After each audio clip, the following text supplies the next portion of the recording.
হাজোৰ আৰক্ষীৰ অভিযানত গ্ৰেপ্তাৰ পাকিস্তানৰ সমৰ্থক। মুখ্যমন্ত্ৰীৰ ফটো লগাই দিছিল পাকিস্তান জিন্দাবাদ। পাকিস্তানৰ সমৰ্থকজনৰ নাম ছফিকুল হক। হাজো আৰক্ষীয়ে অভিযান চলাই গুৱাহাটীৰ পৰা গ্ৰেপ্তাৰ কৰে ছফিকুলক। ফেচবুকত দিছিল গোমাংস আৰু পাকিস্তান জিন্দাবাদ ধ্বনি। ভুৱা একাউণ্ট খুলি মুখ্যমন্ত্ৰীৰ ফটো লগাই দিছিল পাকিস্তান জিন্দাবাদ ধ্বনি। আপোনালোকে গম পায় যে বৰ্তমান সময়ত ধুবুৰীৰ নিচিনা জায়গাত এটা স্পৰ্শকাতৰ বিষয় লৈ কেনে সামাজিক মাধ্যমৰ লগতে অসমৰ সংবাদ মাধ্যমত এক তীব্ৰ জকাৰণিৰ সৃষ্টি হৈছে গোমাংসক লৈ। গতিকে সেই সময়তে এজন দুৰ্বৃত্ত ছফিকুল আলী নামৰ নলবাৰীৰ ল'ৰা এজনে আমাৰ হাজোৰ সোনু নামৰ ল'ৰা এজনৰ নামত ফেক একাউণ্ট খুলি তেওঁ কি কৰিছে, পাকিস্তান জিন্দাবাদ, গোমাংস জিন্দাবাদ এনেকৈ তেওঁক ফচাই দিয়াৰ উদ্দেশ্যেৰে অসমৰ সন্মানীয় মুখ্যমন্ত্ৰী হিমন্ত বিশ্ব শৰ্মা ডাঙৰীয়াৰ ফটো আপলোড কৰা হৈছিল। মাত্ৰ 24 ঘণ্টাৰ ভিতৰতে আমাৰ হাজো আৰক্ষী ভাৰপ্ৰাপ্ত বিষয়া মহোদয়ে তেখেতক কৰায়ত্ব কৰিবলৈ সক্ষম হৈছে। ভুৱা একাউণ্টৰ বিৰুদ্ধে হাজো থানাত ৰুজু হৈছিল 4টাকৈ গোচৰ। সেই গোচৰৰ ভিত্তিত হাজো আৰক্ষীয়ে চলাইছিল অভিযান।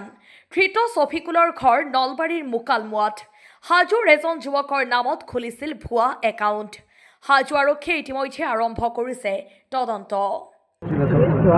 এজন অচিনাকি ব্যক্তিয়ে সামাজিক মাধ্যমত এটা ফেক একাউণ্ট খুলি, বেলেগ এজন ব্যক্তিৰ নামত ফেক একাউণ্ট খুলি যোৱা ফেব্ৰুৱাৰী মাহতো এটা আপত্তিজনক মন্তব্য কৰিছিলে। সেই সংক্ৰান্তত এটা কেছ ইতিমধ্যে ৰেজিষ্টাৰ হৈ আছিলে হাজো থানাত। আৰু ৰিচেণ্টলি তেখেতে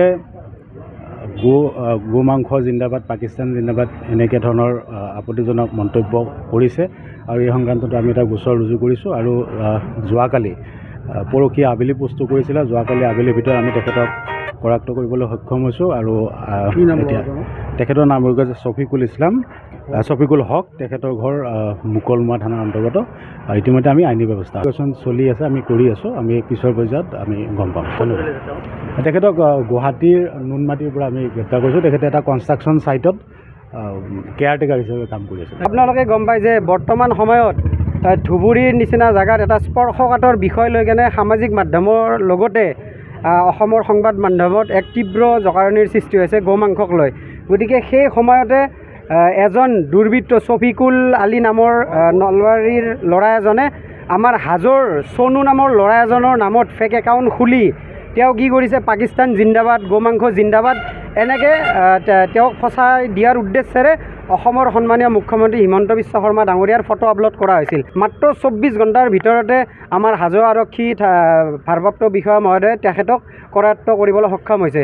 মই এটাই কথা অনুৰোধ জনাব বিচাৰোঁ যে এনেদৰে কিছুমান দুৰ্বৃত্তই কিছুমান মানুহক, সহজ সৰল মানুহক কিছুমান নিজৰ উদ্দেশ্য প্ৰণোদিতভাৱে ষড়যন্ত্ৰ ৰচি পাকিস্তান জিন্দাবাদ দি ফচোৱাৰ বিভিন্ন ধৰণৰ ষড়যন্ত্ৰ চলাই আহিছে।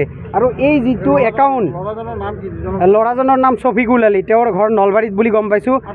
সেই কথাটোত মই এটাই কথা ক'ব বিচাৰোঁ, ছাপ'জ কেতিয়াবা সাধাৰণ যদি কাৰোবাৰ যদি শত্ৰুতা থাকে, অলপ যদি শত্ৰুতা থাকে, সেই শত্ৰুক ৰূপ দিয়াৰ উদ্দেশ্যৰে সি কি কৰে, 2-3 মিনিটৰ ভিতৰত এটা সামাজিক মাধ্যমত ফেক একাউণ্ট খুলি দিয়ে।